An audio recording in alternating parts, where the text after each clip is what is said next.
Hello students, welcome to class 11। आपने हाल ही में class 10 की परीक्षाएं पास करके 11th में आए हैं, उसके लिए आपको कॉन्ग्रेचुलेसन। कॉमर्स ऑप्ट किया है तो उसके लिए मैं आपको पहले बात बता दूं, अगर आपने कॉमर्स के लिए ऑप्ट किया है कि कॉमर्स इजी है या साइंस का ऑप्शनल है कि साइंस की जगह पे कॉमर्स ले लिया है, तो ये दिमाग से निकाल दें कि इजी है। इस दुनिया में इजी कुछ नहीं है, इजी बनाना पड़ता है।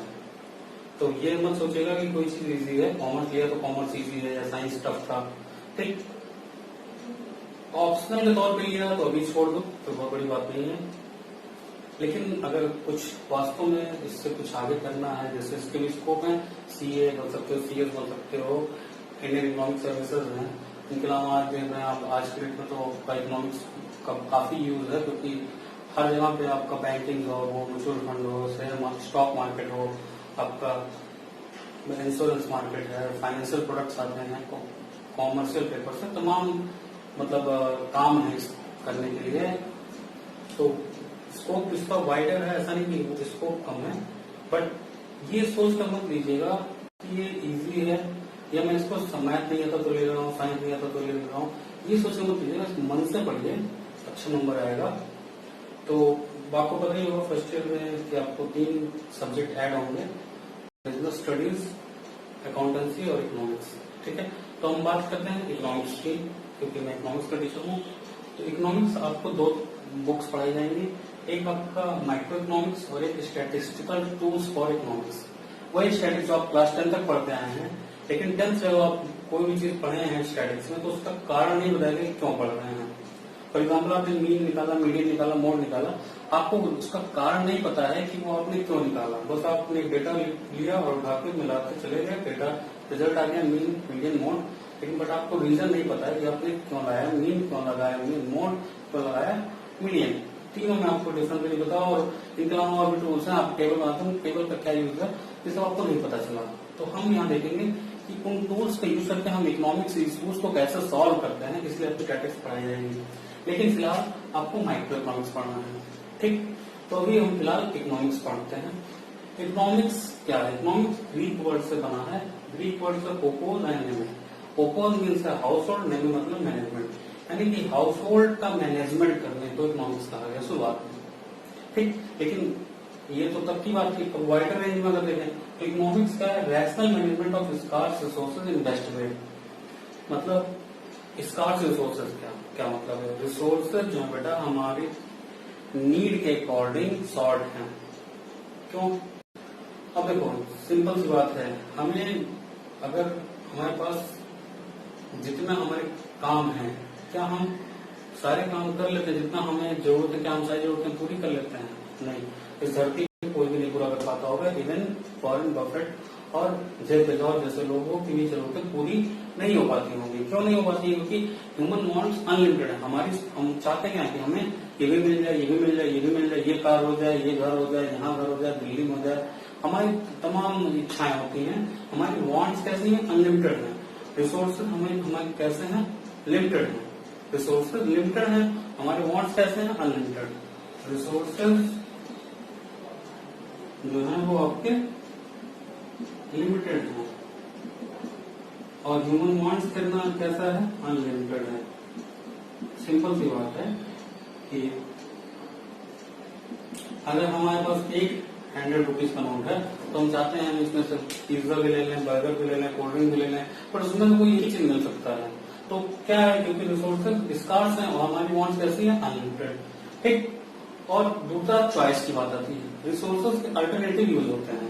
देखो अगर एक 100 रुपीज का नोट है आपके पास तो ये रिसोर्स हो गया, इसके अल्टरनेटिव यूजर भी हैं। मतलब इससे आप पिज्जा भी खरीद सकते हैं, इससे आप बर्गर भी खरीद सकते हैं, इससे आप पेन भी खरीद सकते हैं, इससे आप कॉपी भी खरीद सकते हैं।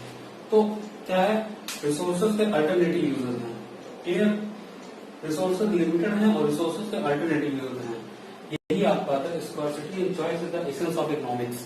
इकोनॉमिक्स बना ही इस नाते है क्योंकि रिसोर्सेज स्कार्स हैं और अल्टरनेटिव यूजेस में से हमें बेस्ट यूज निकालना है। यानी इकोनॉमिक्स का rational management of scarce resources best way, यानी कि इस 100 रुपीज को हम कहाँ खर्च करें, ठीक, क्योंकि ये स्कार्स रिसोर्सेज है और अल्टरनेटिव यूज क्या है, पिज्जा बर्गर पेन कॉफी, ये अल्टरनेटिव यूज है। तो एक इकोनॉमिक्स ही हमको बता सकता है कि इसका बेस्ट यूज क्या है। फॉर एग्जाम्पल आप भूखे हैं तो आपके लिए पिज्जा बेस्ट यूज है, आप एग्जाम देने जा रहे हैं तो उस टाइम आपके लिए बेस्ट यूज पेन है। तो यानी कि इकोनॉमिक्स क्या है, इकोनॉमिक्स हमें बताता है कि स्कार्स रिसोर्सेज को उसके बेस्ट मैनर में कैसे यूटिलाइज करना है, ठीक है। इकोनॉमिक्स फिर से बोल रहा हूँ, economics the rational management of scarce resources in a best way. Scarce resources को, जो रिसोर्सेज कम है, रिसोर्सेज कमी है, उस कमी वाले रिसोर्सेज को उसके बेस्ट यूज में निकाल के लाना ही हमारा इकोनॉमिक्स कहलाता है।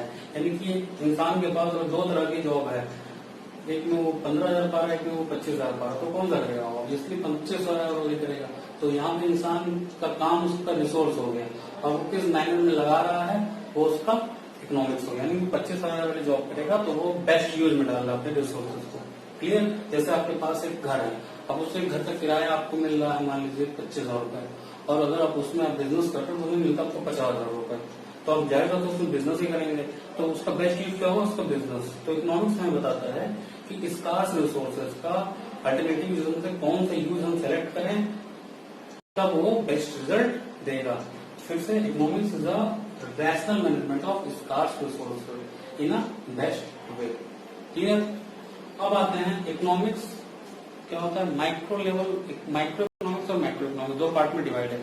नाम से पता चला, micro economics, economics at small level, यानी कि एक फर्म लेवल पर, एक इंडिविजुअल लेवल पर, एक मार्केट लेवल पर। और मैक्रो क्या है, मैक्रो है नेशनल लेवल पर, इकोनॉमी एज अ होल, ठीक है। यानी कि माइक्रो इकोनॉमिक्स में हम इंडिविजुअल लेवल की प्रॉब्लम्स को सॉल्व करेंगे, मतलब इंडिविजुअल डिमांड, मार्केट डिमांड, ठीक है, इंडिविजुअल सप्लाई, मार्केट सप्लाई, ठीक। यानी कि theory of wants, sorry theory of demand, theory of supply, ये सब माइक्रो इकोनॉमिक्स में पढ़ेंगे। और वही इकोनॉमी एज अ होल, यानी कि एग्रीगेट डिमांड, पूरे देश का डिमांड अगर पढ़नी हो तो किसमें पढ़ेंगे, मैक्रो इकोनॉमिक्स में। पूरे देश की प्रोडक्शन पढ़ना हो यानी जीडीपी पढ़ना हो तो किसमें पढ़ेंगे, मैक्रो इकोनॉमिक्स में। आइए माइक्रो और मैक्रो इकोनॉमिक्स में डिफरेंस जान लेते हैं क्या क्या है। देखो माइक्रो इकोनॉमिक्स इकोनॉमिक इशूज और उसका सोल्यूशन की बात करता है इंडिविजुअल लेवल पर, चाहे वो इंडिविजुअल फर्म हो, इंडिविजुअल बायर हो, इंडिविजुअल मार्केट हो, उस लेवल पे बात करता है। वही macro economics economy as a whole की बात करता है, पूरे नेशन वाइड की बात करता है। Determination of output and price for individual firm, अगर बात करें माइक्रो इकोनॉमिक्स तो वो इंडिविजुअल फर्म और इंडिविजुअल इंडस्ट्री की प्राइस और आउटपुट को डिसाइड करता है। वहीं पर मैक्रो इकोनॉमिक्स में आप देखते हैं जीडीपी जो पढ़ते हैं या इनकम डिटर्मिनेशन जो चैप्टर है आपका, वो क्या बताता है कि नेशन के लिए जीडीपी आउटपुट क्या होगा, प्राइस, जनरल प्राइस लेवल क्या होगा। इन्फ्लेशन आप पढ़ते हैं ना, वो जनरल प्राइस लेवल है, तो आप सिंपल सा जो आप पढ़ते हैं कि price level, general price level, वो कंट्री का प्राइस हो गया उस सारी गुड्स का, और एक फर्म के प्राइस को निकालने के लिए माइक्रो काम आता है। What is good at micro level not necessary at the macro level, बिल्कुल सही बात है।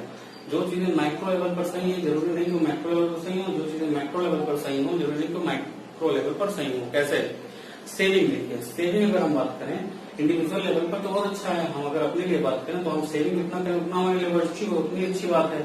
लेकिन अगर सारे लोग सेविंग ही करने लगेंगे तो इकोनॉमी में अनएम्प्लॉयमेंट की समस्या जनरेट हो जाएगी। सिंपल सोचिए ना, अगर कोई पैसा खर्च ना करे तो दूसरा डिमांड ही जनरेट नहीं होगा, डिमांड नहीं जनरेट होगा, किसी के पास काम ही नहीं आएगा। तो इंडिविजुअल लेवल पर तो सेविंग अच्छी चीज है, लेकिन मैक्रो लेवल पर सेविंग गलत हो जा रही है। तो वही चीज कह रहे हैं कि जो जरूरी नहीं जो माइक्रो लेवल पर सही हो वो मैक्रो लेवल पर भी सही हो, उसकी कोई गारंटी नहीं होती है।